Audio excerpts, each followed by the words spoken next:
नमस्कार, news and competition cricket channel में आपका स्वागत है। देखते हैं आज की महत्वपूर्ण खबरें। महागठबंधन के उल्टी गिनती शुरू। नई दिल्ली, आप सरकार गिराने की साजिश का आरोप। अखिलेश यादव ने कांग्रेस को फिलहाल 11 सीटें दी। बोपन्ना सबसे उम्रदराज grand slam champion. Uttar Pradesh में भाजपा के चुनाव प्रभारी होंगे बैजयंत पांडा। निकायों में ओबीसी कोटा बढ़ाने की सिफारिश। देहरादून में बेटे ने मां को गला घोटकर मार डाला। देहरादून, दुष्यंत गौतम को दोहरा जिम्मा, चुनाव प्रभारी भी बनाया गया। उत्तराखंड में कांग्रेस 15 फरवरी तक घोषित करेगी अपने लोक प्रत्याशी। पीसीएस अफसरों को सेवा काल में 3 बार मिलेगी ट्रेनिंग, थामी। देहरादून, काडर के पद डिप्यूटेशन से भरे जाने का किया विरोध। जोशीमठ, 3 साल बाद महामठारकन में हुआ चारों जाक भाइयों का मिलन। भुवनेश्वरी और अन्य पसवा ने अवतरित होकर श्रद्धालुओं को दिया आशीर्वाद। बड़कोट छात्रावास में बालिकाओं को उत्पीड़न, वार्डन को हटाया गया। कोटद्वार नगर निगम में एससी के लिए बढ़ सकता है आरक्षण। देहरादून, निकाय चुनाव की गेंद अब पूरी तरह राज्य सरकार के पाले में। नरेंद्रनगर में जल्द खुलेगा यूटीयू का कैंपस। उनियाल, बद्रीनाथ में यात्रा काल से पूर्व बनाए जाएंगे आवास। हड़ताल, कुमाऊं में नहीं चली टैक्सियां। नई दिल्ली, आतंकी में नकेल को घाटी सुरक्षा बलों का विशेष अभियान। यरूशलेम, हूती विद्रोहियों ने दागी अमेरिका के युद्धपोत कारनी पर मिसाइल है। लाहौर, पाक में 11 संदिग्ध आतंकवादी गिरफ्तार। इजराइल मामले में आईसीजे ने हमें सही बताया, रामपोसा। पिथौरागढ़ में टैक्सियों की हड़ताल से यात्री बेहाल। पिथौरागढ़ जल निगम कर्मियों ने काम बंद किया। अल्मोड़ा, बागेश्वर में टैक्सियों की हड़ताल से मुसीबत। द्वाराहाट में पुरानी पेंशन के लिए कर्मचारी मुखर। चौखुटिया से जगी नशे के खिलाफ अलग। संविदा कर्मियों का मानदेय 20% बढ़ाने का प्रस्ताव पास। बाजपुर, सड़क हादसों में 5 लोगों की मौत। काशी, एग्री मेला स्टार्टअप एक्सप्रो का शुभारंभ। पाकिस्तान पर ईरान के एयर स्ट्राइक के 12 दिन बाद ही दोनों पक्षों में तनाव एक बार फिर बढ़ गया है। पाकिस्तान से सटे ईरान के दक्षिण पूर्व इलाके में अज्ञात बंदूकधारियों ने शनिवार को 9 लोगों को गोलियों से भून दिया। ईरान में पाकिस्तान के राजदूत मुदस्सिर टीपू ने इस घटना की पुष्टि की है। बता दें कि यह पाकिस्तान ईरान के दक्षिणवर्ती सीमावर्ती इलाके में काम करते थे। पाकिस्तान के विदेश मंत्रालय का कहना है कि इस मामले को लेकर वे ईरान प्रशासन के साथ संपर्क में। पाकिस्तान का कहना है कि यह आतंकियों की नीच हरकत है। यूपी, योगी सरकार यूपी को सर्वाधिक आकर्षक पर्यटन गंतव्य के तौर पर देश विदेश में पेश करने की तैयारी में। मुख्यमंत्री योगी आदित्यनाथ के निर्देशन में एक विस्तृत कार्य योजना बनी है। दुनिया के प्रमुख 12 इंटरनेशनल ट्रेवल फेयर व एक्सपो में उत्तर प्रदेश रोड शो करेगा, जिसमें जापान, इजराइल, चीन, America, France, Singapore, Britain, Australia, Germany, Israel, रूस व यूएई प्रमुख है। वही देश समेत कुल 28 राष्ट्रों के लगभग 50 शहरों में विभिन्न आयोजनों के दौरान उत्तर प्रदेश को टूरिस्ट हब के तौर पर प्रोजेक्ट करने के बाद विस्तृत रूपरेखा तैयार कर ली गई है।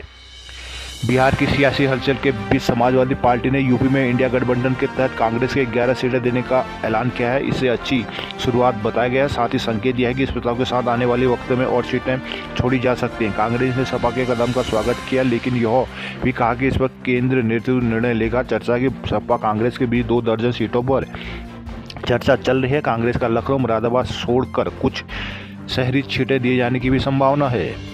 राज्यों में इंडिया गठबंधन को लगातार मिल रहे झटकों के बाद अब यूपी में भी गठबंधन कुछ बेहतर स्थिति में दिख सकता है। अखिलेश ने जिस तत्परता शुरुआती 11 सीटों के साथ कांग्रेस को ऑफर दिया है, उसे कांग्रेस ने अभी न स्वीकार न नकारा है। चाहे सपा हो या कांग्रेस, दोनों के लिए इंडिया गठबंधन के जरिए एकजुट रहकर चुनावी जंग में कूदना जरूरी भी बन गया है, मजबूरी भी है। और एक बिहार से ताज़ा राजनीतिक झंझावात से सपा कांग्रेस दोनों में बेचैनी है। पहली बात कांग्रेस की। यूपी वेदर, जनवरी के अंतिम दिनों में आमतौर पर दोपहर तक जैकेट उतर जाया करती थी, लेकिन इस बार ठंड के तेवरों ने यूपी टोपी मफलर भी लगाए रखने को मजबूर कर दिया। धूप खिलने के बाद गलन और बर्फीली हवा कपा रही है।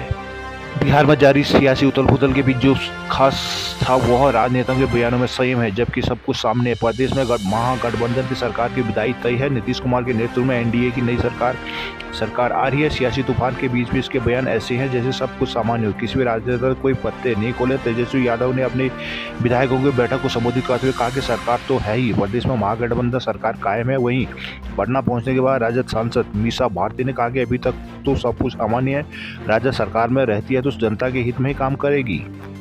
बिहार में महागठबंधन सरकार की उल्टी गिनती शुरू हुई है। नीतीश कुमार के नेतृत्व में नई सरकार के गठन की प्रबल संभावना बन गई है। तीनों दिनों से चल रही सियासी गहमागहमी के बीच माना जा रहा है कि आज मुख्यमंत्री नीतीश कुमार इस्तीफा देकर एनडीए की नई सरकार बनाएंगे। कांग्रेस के अपने 18-19 विधायकों पर नजर बघेल की अध्यक्षता में विधायक दल की बैठक। बिहार में राजनीतिक गहमागहमी के बीच छत्तीसगढ़ के पूर्व सीएम भूपेश बघेल रविवार को पूर्णिया में कांग्रेस विधायकों के साथ बैठक करेंगे। कांग्रेस विधान मंडल दल की बैठक में वर्तमान राजनीतिक हालात पर भी चर्चा हुई। कांग्रेस विधायकों की पाला बदलने को लेकर जारी चर्चा के बीच बैठक महत्वपूर्ण मानी जा रही है। बिहार में आज होगा खेल, नीतीश देंगे इस्तीफा, नई सरकार का पेश करेंगे दावा। भाजपा आला कमान के निर्देश में शनिवार शाम भाजपा विधानमंडल की बैठक हुई, जिसमें सभी नेताओं को पार्टी के केंद्रीय नेतृत्व के निर्णय की जानकारी दी गई। विशेष सूत्रों की माने तो रविवार को सुबह 9 बजे भाजपा की कोर कमेटी की बैठक होगी। सुबह 10 बजे पार्टी के सभी विधायकों को भी बुला लिया जाएगा।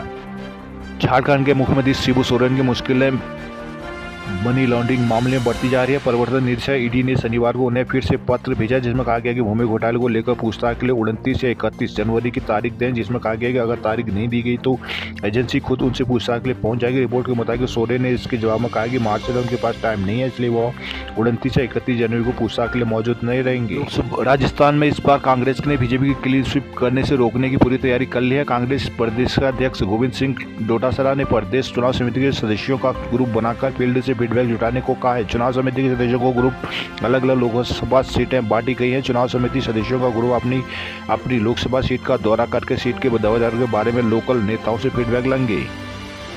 राजस्थान के अजमेर में महाराणा प्रताप सेना के राष्ट्रीय अध्यक्ष राज्यवर्धन सिंह परमार ने अजमेर दरगाह में पवित्र हिंदू मंदिर होने का दावा किया है। सीएम भजन लाल शर्मा को पत्र भेजा है। महाराणा प्रताप सेना के अध्यक्ष रणबीर सिंह परमार ने कहा सीएम को लिखे पत्र में कहा कि महाराणा प्रताप सेना लंबे समय से मांग कर रही है कि अजमेर में स्थित दरगाह की जाँच की जाए, क्योंकि वह दरगाह नहीं हमारा पवित्र हिंदू मंदिर है। छत्तीसगढ़ में विधानसभा चुनाव में सत्ता से बाहर हुई कांग्रेस पार्टी अब लोकसभा चुनाव को लेकर बैठक कर तैयारी में जुटी है। इस बीच लोकसभा चुनाव में सबसे पहले भूपेश बघेल के चुनाव लड़ने की चर्चा के बाद अब प्रदेश में दिग्गजों के चुनाव पर चर्चाएं तेज हो गई हैं। वही आज की बैठक के बाद भूपेश बघेल का चुनाव लड़ने की बात से इनकार करने भाजपा ने तंज कसते हुए बघेल से चुटकी ली है। छत्तीसगढ़ में धर्मांतरण का मामला एक बार सुर्खियों में। रायपुर के गुड़ियारी में बागेश्वर धाम के पीठाधीश्वर पंडित धीरेन्द्र कृष्ण शास्त्री महाराज के हनुमंत कथा का 5 दिवसीय कार्यक्रम का आज आखिरी दिन था। वहीं लगभग 1000 लोगों ने शनिवार को रायपुर में बागेश्वर धाम के पीठाधीश्वर धीरेन्द्र शास्त्री के हनुमंत कथा में 251 परिवार को धर्मांतरित लोगों के घर वापसी का आयोजन किया। हरियाणा फरीदाबाद जिले के अरावली इलाके में बने अवैध फार्म हाउस को अगले सप्ताह से तोड़ने की तैयारी। वन विभाग ने यहां पर 90 फार्म हाउसों को तोड़ने की लिस्ट तैयार कर ली है। सुप्रीम कोर्ट ने करीब 2.5 साल पहले इन्हें तोड़ने का आदेश दिया था। इस बीच अदालत ने फार्म हाउस मालिकों की बात सुनने के लिए समय दिया था। फरीदाबाद के करीब हरियाणा के पलवल में रसूलपुर फाटक पर बने रेलवे ओवरब्रिज को ट्रैफिक आवागमन के शनिवार को खोल दिया गया। केंद्रीय ऊर्जा भारी उद्योग राज्य मंत्री कृष्णपाल गुर्जर ने इसका उद्घाटन किया है। हिमाचल प्रदेश में करीब 2 महीने से चल रहे शुष्क मौसम से जल्द निजात मिलेगी। राज्य में पश्चिमी विक्षोभ के सक्रिय होने से मौसम में बदलाव आएगा। मौसम विज्ञान केंद्र शिमला द्वारा जारी पूर्वानुमान के अनुसार 31 जनवरी से 2 फरवरी तक समूचे प्रदेश में विक्षोभ का असर देखने को मिलेगा। इस दौरान मैदानी भागों में बारिश और पर्वतीय इलाकों में बर्फबारी गिरने की प्रबल संभावना है।